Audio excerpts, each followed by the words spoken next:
polling that we've seen in phase 1 and phase 2 has been the high voter turnout. How do we look at the numbers of people that are stacking up at the polling booths eager to cast their vote? Ashmit ji, there is no empirical data to suggest that a high voter turnout either supports the incumbent or the challenger. I think there are examples of both. But I think what higher voter turnout in the two phases indicates to me is the abiding faith that the citizens of Bihar have in the democratic process, the enthusiasm with which they have come forward to vote in the democratic process.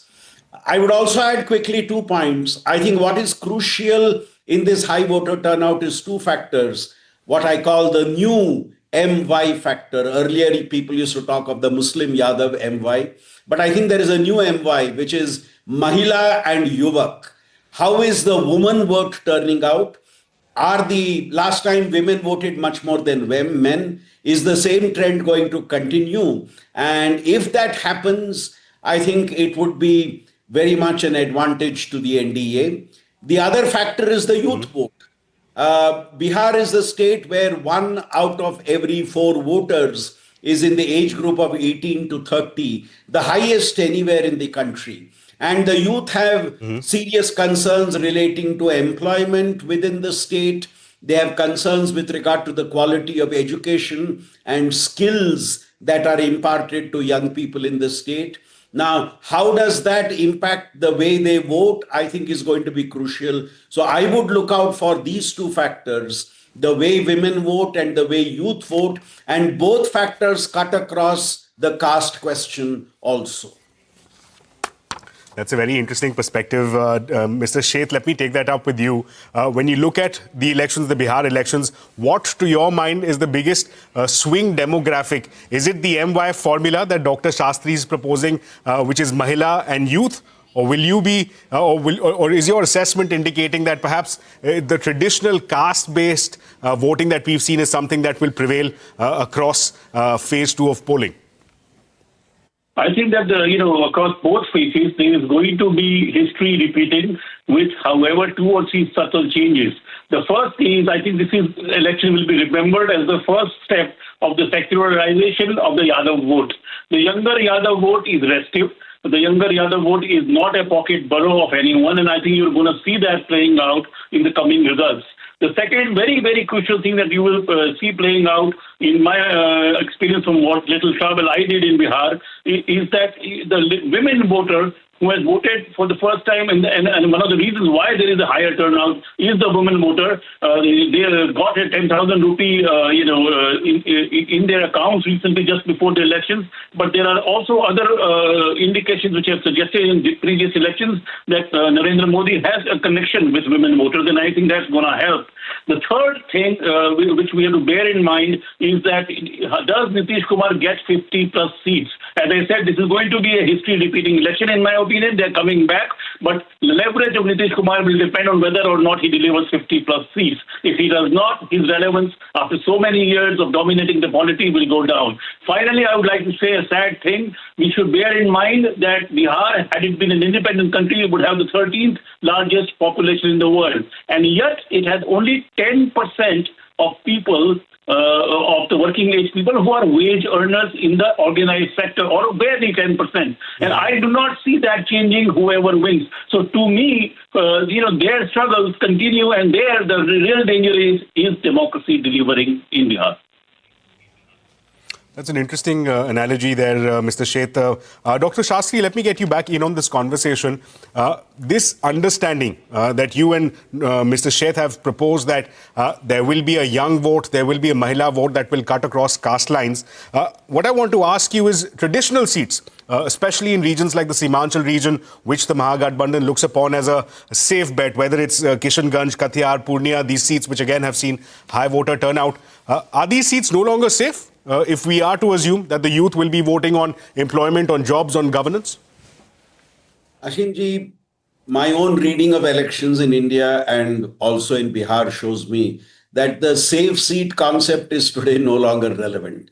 No seat is safe, and every party, every leader is made to struggle and work the hardest to be able to retain their seats. So there may be a party, there may be an alliance which has an advantage in a region, but that advantage cannot lead to a complacency that we are going to win there. And this is clearly demonstrated in the way the two alliances stretched themselves to the limits to be able to reach out to the voters. And also, I would make the point, Ashinji, that in this election, Bihar voter clearly shows that they don't go by the promise, but they go by the performance. That parties may make a galore of promises, a range of issues they may put up before the voter, but at the end of the day, the voter goes by performance. Also, every election has seen unemployment, price rise, inflation being among the top three of the five issues that people say are plaguing or impacting their lives. But when they go into that polling booth and look at the EVM in front of them, I'm not too sure whether these three issues are in the forefront or at the background, whether a new set of emotional issues have come in to be able to define and decide how they are going to vote. And this has been a huge dilemma and paradox. You say that unemployment, price rise is a critical issue, but when you go and vote, another set of factors seem to have had an impact. Let me bring in another new dynamic, and that new dynamic is by the name of Jan Swaraj Party. Prashant Kishore fighting these elections, saying that either pre-elections or post-results, I will not be conforming to any particular alliance. Mr. Sheth, let me come to you. What is your understanding of the impact that Prashant Kishore is likely to have? Will he be a kingmaker? He's himself saying that, look, I don't want to be a part of any alliance. But in the same breath, is he also likely to perhaps cut away at the vote of the NDA of the ruling alliance? You know, there has been a romantic association with the non-political, non-party space. It started way back in the 80s when there was a project for Lokayan which studied it.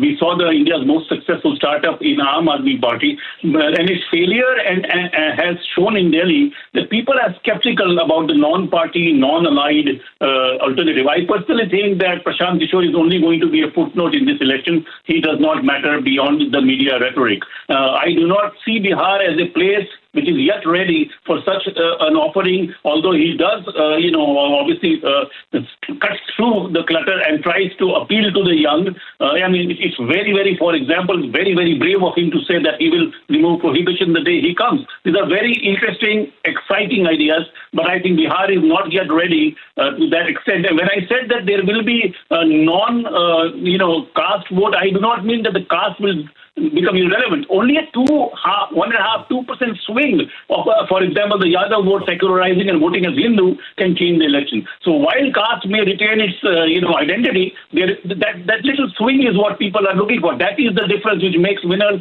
and losers in Bihar. And I think, therefore, that Prashant Kishore will just be a footnote. Interesting footnote there, that he'll only be a footnote as far as Bihar elections are concerned. Final questions. Dr. Shastri, let me come to you. I was doing some number crunching ahead of this discussion. Of the total number of seats that are going to polls across the elections, 243 seats, 32 of them were decided by a difference of less than 5,000. Given such close margins, Chirag Paswan himself has a total of 29. 32 seats were decided by less than 5,000 votes. Does that mean that a Prashant Kishore factor or an AIMIM factor could perhaps play the role of a swing vote in favor of either the Mahagathbandhan or the NDA? I would agree with my co-panelists that Prashant Kishore may have caused a lot of excitement and may have had a lot of people coming to his rallies. I'm not too sure whether it converts itself into votes. I'm not sure whether it will impact on the EVM machine. I think the voter of Bihar wants a clear verdict, is clear about wanting a particular party or alliance to come to power. I think it will be a close race. There will be many seats which are fought very closely, and there may be a few seats influenced by the Swaraj Party or by the AIMIM, but then I think the larger number of seats are going to be decided and fought between the two alliances. And that's going to be the crucial issue in the polling today and last time. well, Bihar elections always attracts the attention of the broad nation as to the direction that the state is likely to take going forward from here. We'll, of course, know the results of the Bihar polls by Friday later this week. I'd like to thank both of our panelists for joining us and sharing their insights into the ongoing Bihar elections. But that's all the time that we have. It's a wrap on this edition of News Center. Thanks so much for watching. The news and updates will continue right here on CNBC TV 18.